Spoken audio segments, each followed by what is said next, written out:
Hey y'all, and welcome back to the channel. Today we're going to talk about the truth about full-time RV living in the year 2026. I've put together a list of 10 things you need to know before you sell your home, move into an RV, and hit the road. Now I'll give you a little bit of background. My wife Cindy and I have been living full-time for 8.5 years in a 32-foot Tiffin SA 32 gas motorhome, and we absolutely love it. Was it always peaches and cream? No. The transition was a lot more than we expected, and that's what we're going to talk about today. First thing you're going to have to learn is that RV living is not a permanent vacation. You see on social media, not on our channel, but you see in social media all these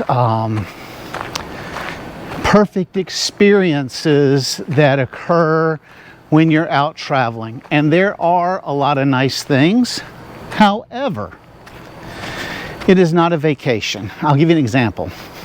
When we first hit the road, we thought our life was going to be like a permanent vacation.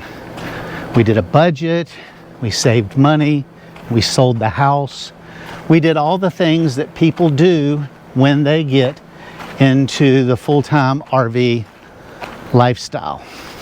But I will tell you that we ate out. We wanted to experience all the stuff local. We ate out all the time. We went to every tourist trap. We did all the things that you do on a vacation. And I will tell you that the first month we had, I'm just going to make up numbers right here. I'll say we had $2,000 allotted for living expenses above and beyond our RV payment. And we ended up spending like $4,000 or $4,500 because we were living like we were on vacation. And I crunched some numbers, and we were going to run out of money a lot sooner than I had planned. We were going to take a year or so before we started work camping and just enjoy the experience. Well, we couldn't do it if we were living like we were on vacation. You know, you still got to do your laundry, you still got to do dishes, you still got to do all the things that you do when you live in a house in a much smaller space. You know, regular life, the other thing we had to learn is regular life doesn't just stop because we're in Columbia Falls, Montana, parked right in front of Columbia Mountain, 4 miles outside of Glacier National Park. Life doesn't stop. We still have to do all the things that we had to do before. And that was a pretty big shock. And number two is kind of following that same line of thought, is that RV living is more expensive than you think. Campgrounds, if you can find a good one to stay in, campgrounds are more expensive now than they ever have been. And so one thing you have to do when you are contemplating full-time RV life is, you got to learn that it's cheaper to stay somewhere a month and sign up for an RV spot for a month compared to daily. And I'll give you an example. Here at Wading Pines, the campground we manage currently, here at Wading Pines, a monthly spot is $1,200 a month plus metered electricity. If you stay by the night, it's $89 to to $119, depending on the site, a night. So if you do the math, you're saving a lot of money by staying monthly. And we've stayed at parks where a month is $675. So that's definitely something to think about. With the current fuel situation and war in Iraq and all that sort of stuff, fuel costs are going up. Just 2 years ago, we were filling up with regular unleaded gas for anywhere from $1.99 to $2.29. I filled up yesterday at $3.89 at the Wawa. So fuel prices have gone up. I don't know what your rig is or what you're planning on buying. Our rig, no matter if you're going uphill, downhill, or rolling on its side, gets 6.4 miles to the gallon. Then you've got your propane cost. If you're at a campground that requires you to pay metered electric and all that sort of stuff, it all adds up. You've got to budget it. So the third thing is, and I'm gonna have to ask you to excuse the camera angle, but there's nothing out here for me to set the camera on, so I've got it kind of propped up on the table looking up, which is not a flattering angle, but I think the information's more important than how I look. But the third thing we're going to talk about is 100% guaranteed your RV is going to break. You're going to have water leaks, electrical issues, tire problems, appliance failures, slides that won't come in and out. We got rid of a whole RV because every time we went camping or went somewhere, every time we tried to close up the slide, the living room slide would always break. We would always have to call a repairman. It was awful. We have not had that issue with the Tiffin, but if you've been watching our channel for a while, you'll know just last week in the vlog, our control panel went out in the RV, and I was on the phone with Tiffin for 2 days trying to figure out how to fix it. They walked me through it. I fixed it myself, but if you're not handy, or if you get very frustrated when something breaks, and it doesn't break, you know, on a Friday afternoon, it breaks on Monday morning when you're trying to leave to go to your next spot. Now, number 4 is downsizing, and it can be emotionally hard. We went from an 1,800 square foot house, 5 bedrooms, into our motorhome. We had 6 children. My mother-in-law lived with us right before she passed, is when we decided to hit the road, is when she passed. But we had to get rid of all that stuff, and you go through like all the scraps of stuff you've saved from when the kids were doing, I don't know, turkey cards in Sunday school, and they'd bring them to you, to boxes of family photos, to, we used to have a victory garden, and we had like 600 glass jars and canning apparatuses, and that was a way of life for us. We had to figure out what to do with it all, and we had to get rid of everything. And we went from 3 outbuildings. We were on a farm. We went from 3 outbuildings and a 5-bedroom house into a 32-foot camper. And if it didn't fit in the camper or the RV, or the Jeep, or at that time the Ford Edge, then we really didn't have room for it. And so we made the mistake of getting a storeroom. Well, you never get back to your hometown to go check on it, and we just kept paying the bill and paying the bill and paying the bill. So 3 years ago, or 2.5 years ago, we just got rid of everything and got rid of the storage facility. It was costing us way too much. And number 5, we kind of talked about, is campgrounds aren't always easy to find. There are campgrounds everywhere, but a lot of them have age restrictions on how long your camper can be, or how old your camper can be, the size of your camper. Like, we don't have, when we were at, what was it, in Yellowstone, when we were working at that campground there, most of our campsites were under 40 feet. So if you had a big fifth wheel, you didn't have anywhere to go. National parks, they have like a 32-foot limit. That's why we got the 32-foot camper. We like going to national parks and stuff. Or they'll have reservations available, like we just did 4th of July weekend here. They'll have reservations all the way up until July 3rd or 2nd. And then the weekend is blocked out because people have made those reservations a year in advance. And so you're scrambling or moving to a Walmart for a long weekend to camp in the parking lot because the campground you're at, they've already filled up for 4th of July. So you have to take all that into consideration. It's just not riding down the road like, oh, there's a campground, let's pull in. It doesn't work that way. And last minute travel requires flexibility that you don't always have. So, you know, you get somewhere and they have a few days open, and then all of a sudden something happens to, I don't know, your RV stanchion. They have to close your site and they're fully booked. And then you have to just spur the moment, find somewhere else. It's not always easy. And sometimes you have to stay places that are not always that scenic.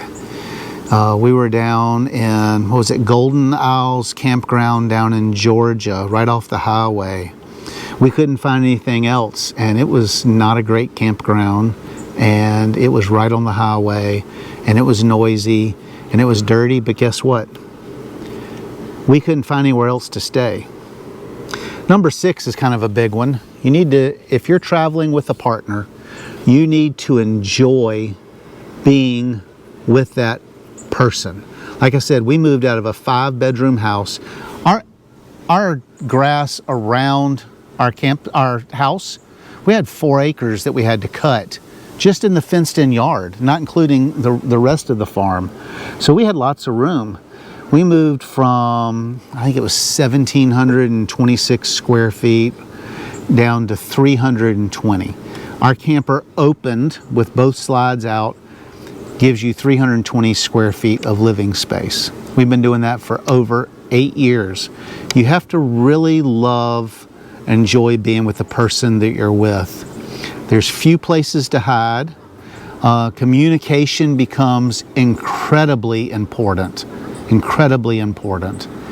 And so if you're kind of on the fence whether or not you and your spouse, like if y'all need a lot of breathing room between each other or your significant other, you will find that small frustrations can become big frustrations if you don't have good communication, can work through them. When we were in Yellowstone, West Yellowstone, Montana, at Westgate Campground, we were working there, and our next door neighbors were new to the RV life. They bought a motorhome, sold everything, hit the road. We were their first stop. We were their first job. We were their first big stay. They did a couple weeks of vacation mode, and then reality hit, and they ended up separating while we were working at that job. So within 6 months of them hitting the road, they were no longer a couple. So you need to make sure that you can get along with the person that you're traveling with. The weather matters more. This is number 7. The weather matters more than you expect. Last weekend, 4th of July, it was 105 degrees here at the campground. We're in New Jersey, which evidently doesn't have the most stable electrical grid. We went through several rolling blackouts. The camper was hot as Hades, and everybody around you was frustrated. The summer heat, you will find out, can be brutal. Winter requires planning. So we were assistant managers at a campground in Minnesota, and we were designated to be the winter caregivers or caretakers. And so we stayed not one winter, but 2 winters. So this campground was in Royalton, Minnesota, which is the same, I think it's latitude as Fargo, North Dakota. Negative 20 degrees in the winter. We've never lived in a motorhome in negative 20 degrees. I've never lived in a house in negative 20 degrees. So we had to figure it out. And it was touch and go the first winter, everything freezing up, us not having access to water.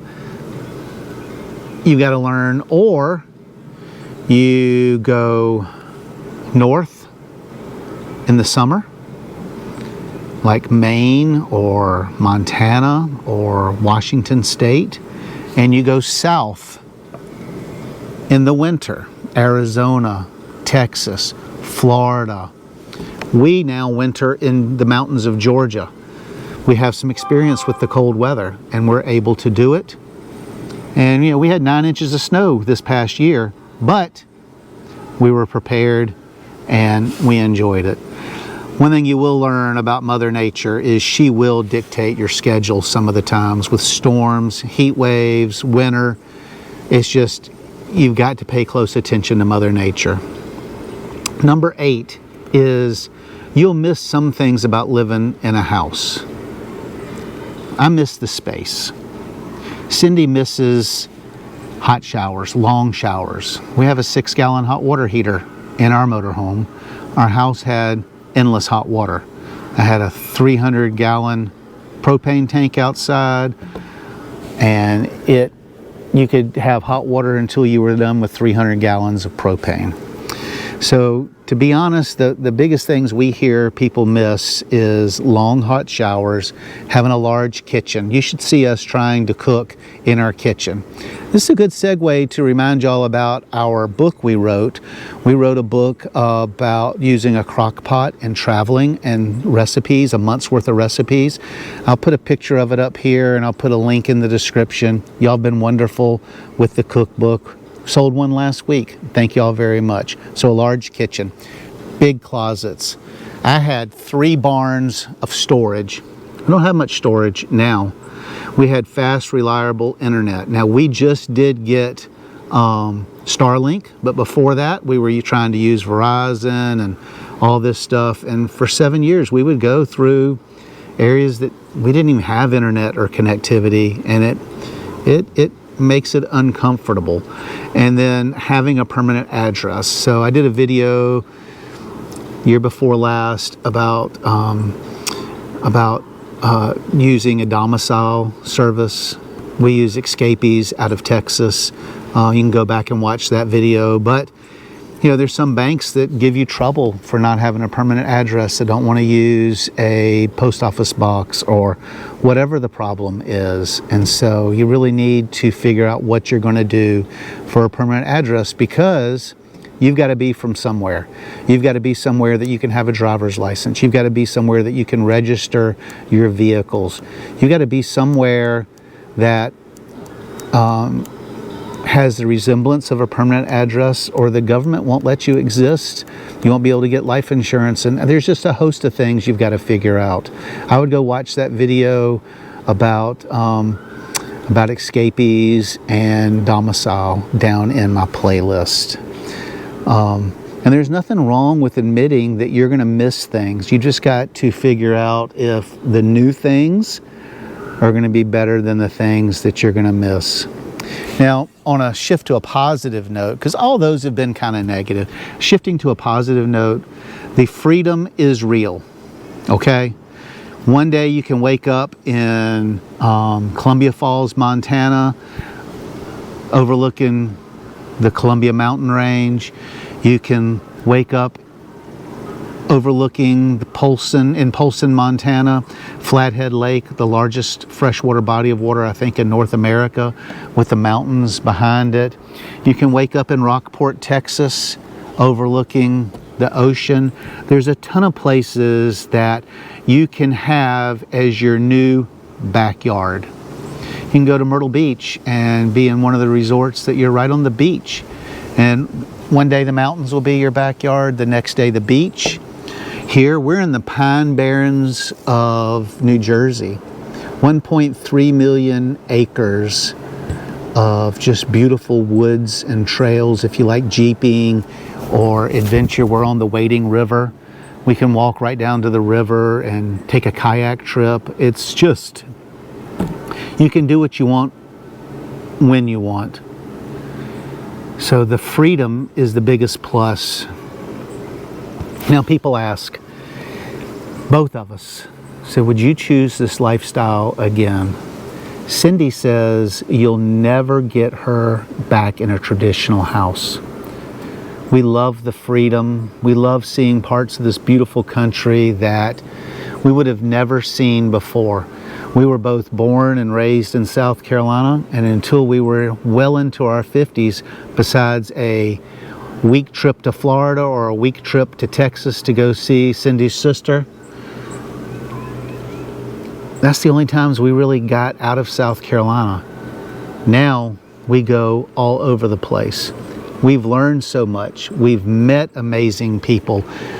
Like I said, we've visited places we would have never seen. There have been difficult days when crap breaks down, but for us, the experiences have been worth it. The goal isn't to have a perfect life, it's to have life full of adventures. Now, we've had a lot of curveballs thrown at us, and so we stay 6-7 months in one place. Like we worked this summer and last summer up in New Jersey. Last winter we wintered in Georgia in the Blue Ridge Mountains. This winter we may go back there, or we may go down to Hilton Head Island and rent a spot there and spend part of the winter with family. We just don't know. So a closing question to our viewers. If you're thinking about going full-time in an RV, what's your biggest concerns? You can leave that in the comments. We so far have answered just about every comment that has been put in the comment sections of the hundreds of videos we've posted. So we'll do the best to answer any of your concerns you have, and maybe we'll turn some of those questions into future videos.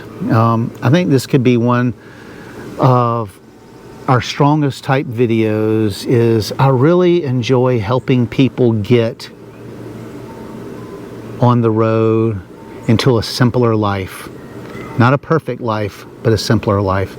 If you enjoyed the video, we ask you to subscribe, do a thumbs up, like, share, all the things that help the YouTube algorithm help us. But I hope the information you got from me today was presented in a style that answered some of your questions, maybe created some new questions, but helped you in your journey to making a new decision. So thank you all for watching, and we will catch you next week.